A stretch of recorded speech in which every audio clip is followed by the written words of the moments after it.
گرامی، اساتذہ اکرام اور حاضرین محفل، السلام علیکم۔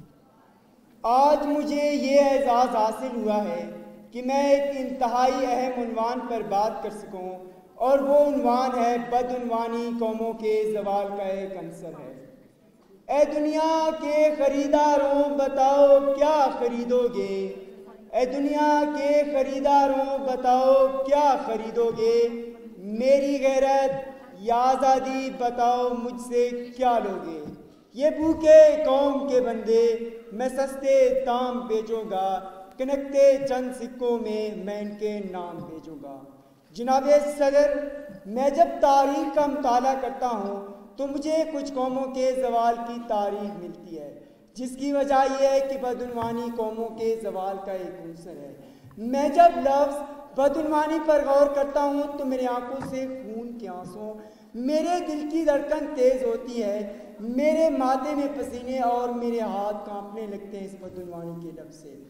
جناب صدر، بدعنوانی سے صرف اور صرف غریب کے لیے بربادی ہے، اور حکومت سے لے کر آفیسر، ایم پی اے، نیب، اے سی ڈی سی سے لے کر ایک سویپر، سب کے لیے پیدا ہے۔ تباہ ہے تو وہ ہے غریب۔ میں اس ایوان میں بیٹھے سب سے پوچھتا ہوں کہ آپ نے کبھی سوچا ہے ایک مزدور 700 دیہڑی سے کیسے اپنا گھر چلاتا ہے؟ بتاؤ مجھے۔ افسوس سے کہنا پڑتا ہے کہ اس ایوان کے پاس کوئی جواب نہیں۔ عجب رسم ہے چارہ گروں کی محفل میں، عجب رسم ہے چارہ گروں کی محفل میں، لگا کر زخم نمک سے مساج کرتے ہیں۔ غریب شہر ترستا ہے ایک نوالے کو، امیر شہر کے کتے بھی راج کرتے ہیں۔ جناب صدر، اس بدعنوانی کی وجہ سے فوجیوں نے ملک کو اپنی باپ کی جاگیر سمجھا ہے، اس بدعنوانی کی وجہ سے سی ایم نے صوبے کو اپنی ملکیت سمجھا ہے، اس بدعنوانی کی وجہ سے ایم این اے نے ڈویژن کو اپنی وراثت سمجھا ہے، اس بدعنوانی کی وجہ سے ایم پی اے نے ضلع کو اپنا حق سمجھا ہے، اور اس بدعنوانی کی وجہ سے ایم پی اے کے دلالوں نے شہر کے غریب، ایماندار، دیانتدار لوگوں کی زندگیوں کو اجیرن کر دیا۔ نظام چلے تو بدعنوانی سے چلے، ورنہ دیانتداری کا نتیجہ یا تو معطلی ہے یا تبادلہ۔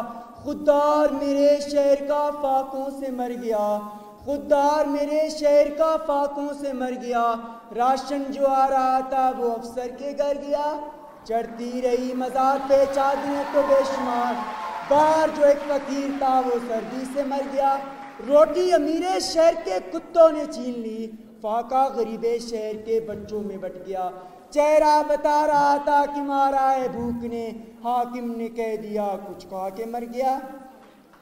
جناب صدر، کہاں کھو گئی وہ قوت عوام؟ کیا یہی تھا پاکستان، پاک سرزمین کا نظام؟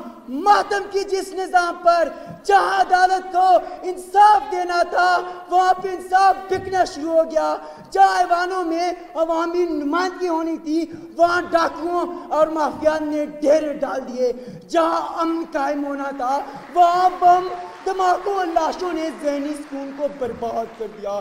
جناب صدر، اس بدعنوانی کی وجہ سے ہمارے نوجوانوں نے تعلیم چھوڑ دی ہے، اس بدعنوانی کی وجہ سے غریب اپنے علاج کے لیے ترس رہے ہیں، اس بدعنوانی کی وجہ سے غریب عورت اپنا جسم بیچنے لگی ہے۔ جناب صدر، اس بدعنوانی کی وجہ سے ہمارا میرٹ پامال ہو رہا ہے، اس بدعنوانی کی وجہ سے ہمارے اسپتالوں میں دوائیاں میسر نہیں، اس بدعنوانی کی وجہ سے ہمارے کالجوں میں پروفیسر میسر نہیں، اگر پروفیسر میسر ہیں تو طالب علم میسر نہیں، A+ گریڈ لینے والے طالب علم مزدوری کر رہے اور رشوت دینے والے ہمارے آفیسر بن گئے۔